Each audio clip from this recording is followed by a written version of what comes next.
Hello everyone. Today we take a close look at the impressive craftsmanship of a single mother who built her own log home from scratch. This isn't just construction, it's precision woodworking done with care, skill, and purpose. She starts by measuring large pieces of wood with meticulous precision. Using a chalk line and a square, she confidently marks every cut and joint. These aren't ordinary measurements, they're architectural drawings done by hand. Next, she uses a chisel and a mallet to carve out mortise and tenon joints, traditional joinery techniques that require patience and strength. Every stroke is even, every notch is intentional. She checks the fit of each joint before moving on to the next. After shaping the joints, she picks up a long plane and begins smoothing the surface. The heavy beams are carefully planed, one by one, until the grain is shiny and the edges are clean. This is not a rushed job, it is a focused craft. When the pieces are ready, she applies a protective coat of wood stain. With a brush in hand, she covers each surface, ensuring the wood is protected from the elements. The color deepens, revealing the natural beauty of the grain underneath. Then comes the assembly. On the ground, she begins fitting the large beams together using joints she has carved earlier. No screws, no metal, just wood to wood, way it has been done for centuries. She taps the joints with a wooden mallet, securing the frame piece by piece. The structure begins to take shape, a complete wooden skeleton lying flat on the ground. But the real challenge is still ahead. In preparation for the final stage, she erected a temporary scaffold around the frame. Each plank was tested for stability. She double-checked her tools. The moment came when the entire frame had to be lifted and locked into place.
As the wooden frame rose, the house began to take on its true form.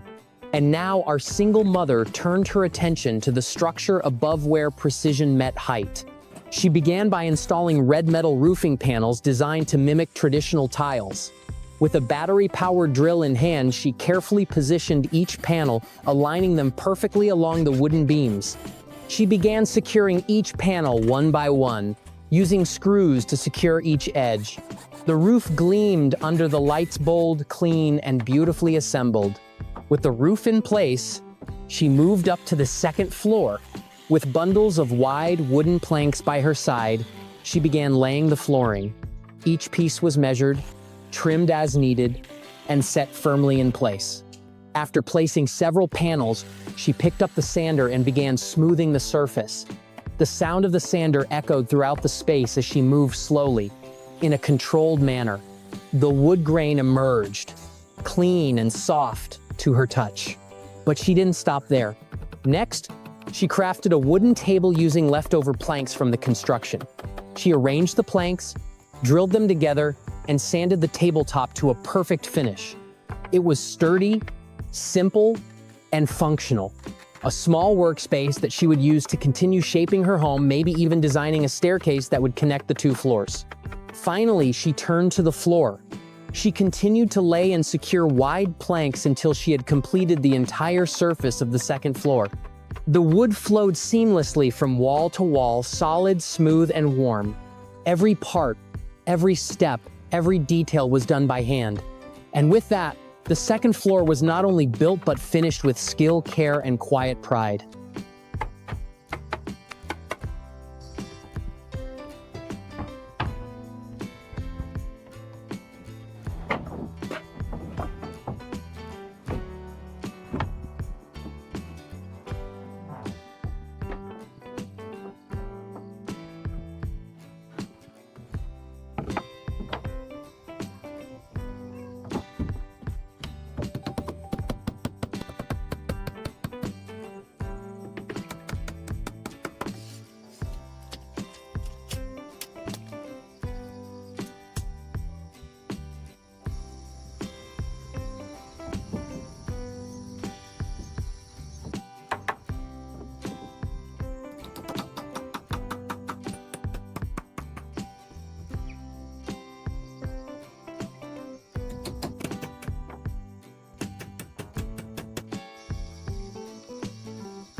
With the upstairs structure complete, our single mom focused on the finishing touches, bringing sophistication and livability to every corner of her log home.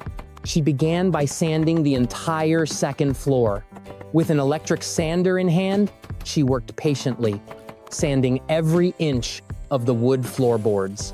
The sound was soft and even. Her movements were precise.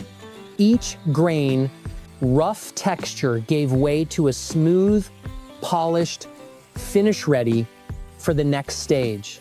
Then she moved on to a more complex task, crafting handcrafted wooden partitions and railings. This is where her carpentry skills really shined.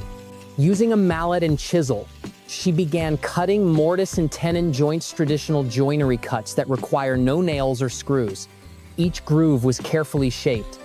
She checked every fit, sanded each piece individually, and assembled them so they aligned perfectly.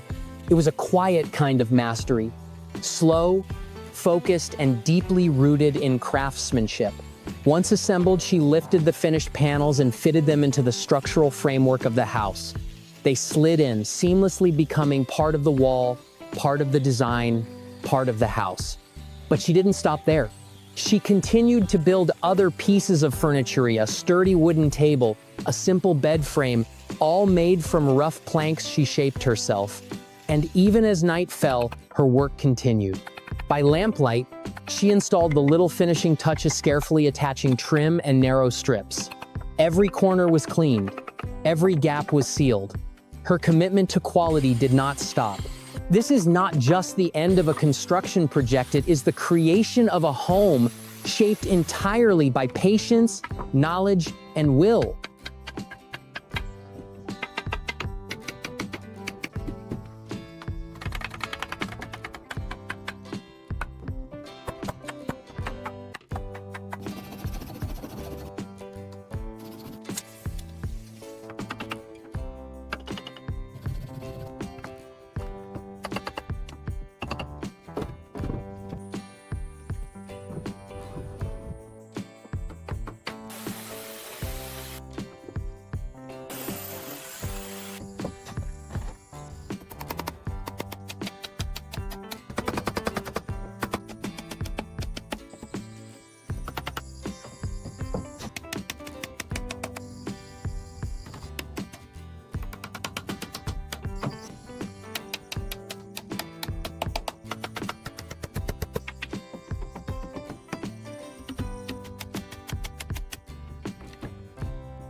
She carefully installed thin wood trim on the walls and around each window. Holding each strip tight, she hammered in nails with rhythmic hammer strokes. These weren't big dramatic moves, but they were important. They polished the rough texture of the wood, and she didn't rest. Day and night, she continued this careful work piece by piece, corner by corner. Next, she picked up the electric sander again, this time to smooth every surface of the doors, stairs, and other woodwork. The sound was soft as she controlled the sander with precision, highlighting the natural beauty of the wood grain beneath. Then came the transformation. She prepared a fresh batch of paint, pouring it into a handheld sprayer. The color was rich and balanced, ready to breathe life into the house. Starting on one side, she began spraying. With slow, steady sprays, she covered the wood walls, doors, railings, and stairs. The paint applied was smooth, creating a soft sheen that held the wood grain and elevated the look from rustic to refined. She worked from room to room, inside and out. The sprayer hummed as the sunlight changed, and even as the night fell, she continued under soft, lighting-focused, steady, dedicated. In the end, the house was not just finished, it was transformed. The wood frame had become a real home. Warm, solid, beautiful. Every corner, every surface, every detail told a story of dedication, patience, and skill. Thank you all for following this journey. We hope it inspired you. See you next time. Goodbye, and see you soon.